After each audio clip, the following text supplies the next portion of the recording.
আজকে আসলাম আম কেনার জন্যে, দেখি আমরা আম ভালো কোথায় পাই। এটা হচ্ছে রংপুর টার্মিনাল, এটাকে আমহাটি বলা হয়, বদরগঞ্জ রোড। পুরোটাই আমের বাজার। আম এখনো ভাই কত করে?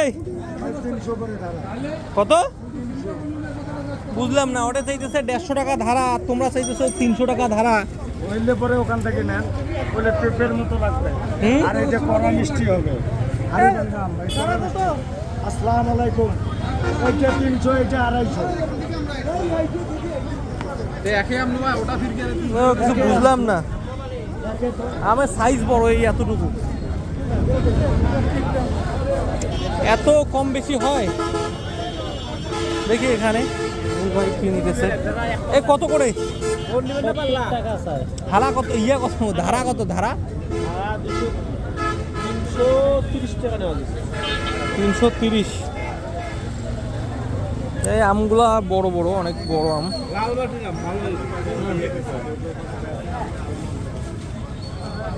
দাম তো বেশি, ওখানে চাইলো 150 টাকা ধারা, আর এইদিকে হচ্ছে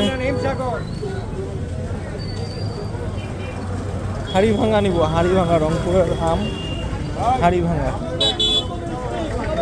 এ কত করে? 250 টাকা পাল্লা।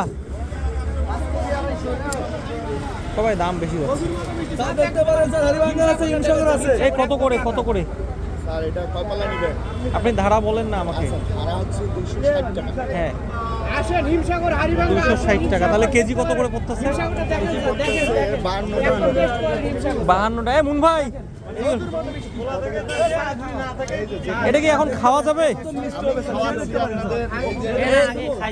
না না, মানে এমনি আমরা সেটা না, মানে এই আমটা দেখো না, যদি চুজ পাই কিনে তোমার 52 টাকা কেজি পড়ে। 52 টাকা কেজি। বড় হইলে হবে না, বড় আম কিনি হয়, নতুন গাছের আম বড় হয়।